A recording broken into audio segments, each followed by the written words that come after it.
બોલો બોલો શ્રી ચરમ તીર્થાધિપતિ 24મા તીર્થંકર શ્રી મહાવીર સ્વામી ભગવાન કી જય. આવો પુણ્યશાળી અનંત કરુણાના નિદાન તારક તીર્થંકર પરમાત્મા 24મા તીર્થંકર પ્રભુ જેમનું શાસન વર્તમાનમાં ચાલી રહ્યું છે, આપણે સૌ એ પરમાત્માના શાસનના અનુયાયી શ્રાવક અને શ્રાવિકા પોતાને ધન્ય બનાવવાનો આ અદ્ભુત પળ, પોતાના જીવનને કલ્યાણકારી પળોમાં આગળ લઈ જવા માટે અદ્ભુત આ ક્ષણ અનંત ઉપકારી આપણા સૌના કલ્યાણકારી તીર્થંકર પરમાત્માનો આજે પર્વાધિરાજ પરિષદ મહાપર્વના 5મા દિવસે કલ્પસૂત્રના વાંચનમાં પ્રભુ મહાવીર સ્વામીનો આજે આ જન્મ વાંચનનો મહોત્સવ શ્રી દારેસલામ જૈન સંઘના આંગણે શીતલનાથ દાદાના શુભ સાનિધ્ય સકળ શ્રી સંઘની સાક્ષીએ આપણે પળના સાક્ષી બનવા જઈએ છીએ. દરેક ભાગ્યશાળી એકદમ શાંત સાવધાનપૂર્વક ત્રણ નવકારનું સ્મરણ કરી પરમપિતા પરમેશ્વરના આ જન્મ વાંચનની શુભ ઘડી શુભ વાંચનની આપણે શુભ શરૂઆત કરી. હૃદયમાં શુભ ભાવ, હૃદયનો આનંદ. આજે માત્ર પ્રભુને કેવું છે, પ્રભુ આનંદ છે, આનંદ છે, બસ આજે તો મારા હરકમાં મારા હૈયામાં આનંદ છે.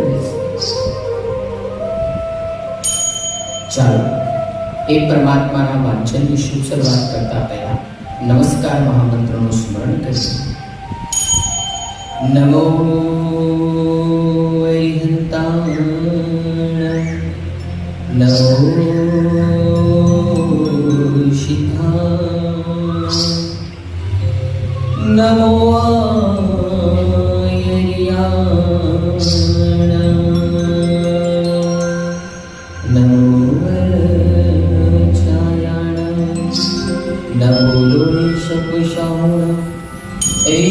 પંચનમોકારો શબ્દે પણાશિણો મંગલાણં ચ સૌવેશી પડિવં હરૈ મંગલં.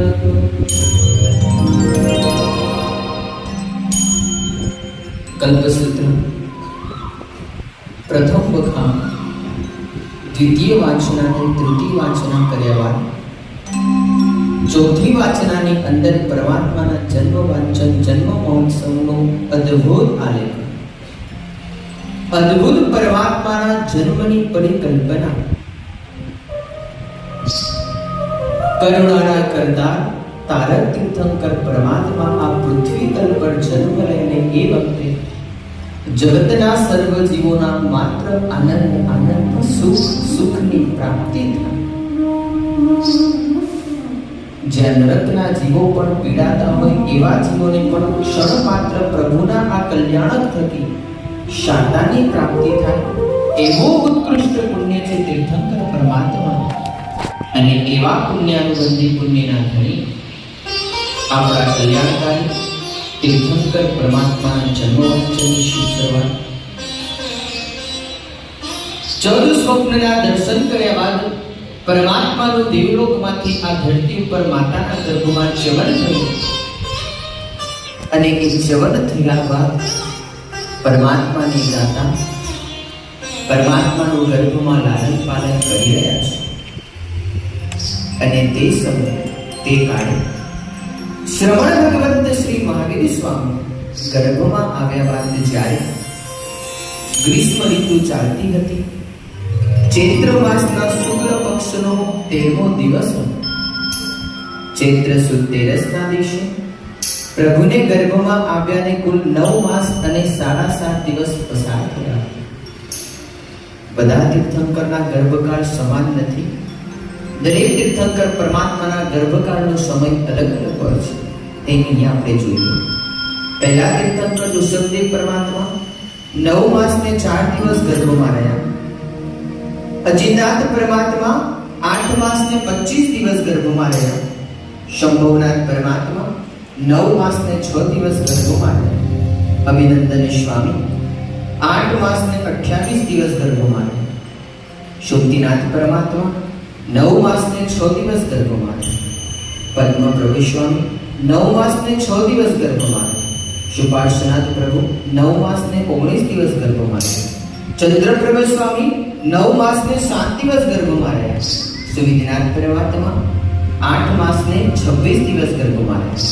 શીતલનાથ પરમાત્મા 9 માસ ને 6 દિવસ ગર્ભમાં રહ્યા. શ્રેયાંસનાથ પરમાત્મા 9 દિવસ ને 6 દિવસ ગર્ભમાં રહ્યા. વાસુપૂજ્ય સ્વામી 8 માસ ને 20 દિવસ ગર્ભમાં રહ્યા. વિમલનાથ પરમાત્મા 8 માસ ને 21 દિવસ ગર્ભમાં રહ્યા. અનંતનાથ પરમાત્મા 9 માસ ને 6 દિવસ ગર્ભમાં રહ્યા. ધર્મનાથ પરમાત્મા 8 માસ ને 26 દિવસ ગર્ભમાં રહ્યા. શાંતિનાથ પ્રભુ 9 માસ ને 6 દિવસ ગર્ભમાં રહ્યા. કુંથુનાથ પરમાત્મા 9 માસ ને 5 દિવસ ગર્ભમાં રહ્યા. અરનાથ પરમાત્મા 9 માસ ને 8 દિવસ ગર્ભમાં રહ્યા. મલ્લિનાથ પ્રભુ 9 માસ ને 7 દિવસ ગર્ભમાં રહ્યા. મુનિસુરત સ્વામી 9 માસ ને 8 દિવસ ગર્ભમાં રહ્યા. નવીનાથ પરમાત્મા 9 માસ ને 8 દિવસ ગર્ભમાં રહ્યા.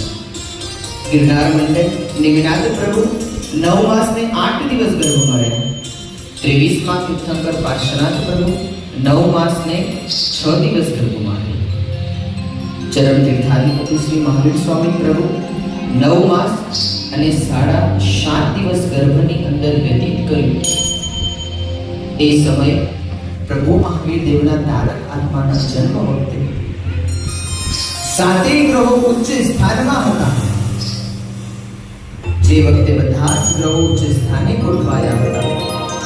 ચંદ્રનો જ્યારે ઉત્તમ યોગ ચાલી રહ્યો હતો. દિશાઓ સૌમ્ય હતી, અંધકાર રહિત અને વિશુદ્ધ હતી. શીતળ, મંદ અને સુગંધિત પવન વાતો હતો. કાગડા, ધુવડ વગેરેના પણ જય વિજયના સૂચક બધી જાતના શુભ સુગંધ થતા હતા. પૃથ્વી ધન ધાન્યથી સમૃદ્ધ હતી. શુકાળ પ્રવર્તતો હતો. દેશના લોકોના મનમાં આનંદ, પ્રમોદ, હર્ષનો સાગર ઉમટ્યો હતો. સકળ શ્રી સંગ સાવધાન. ત્યારે મધ્યરાત્રિના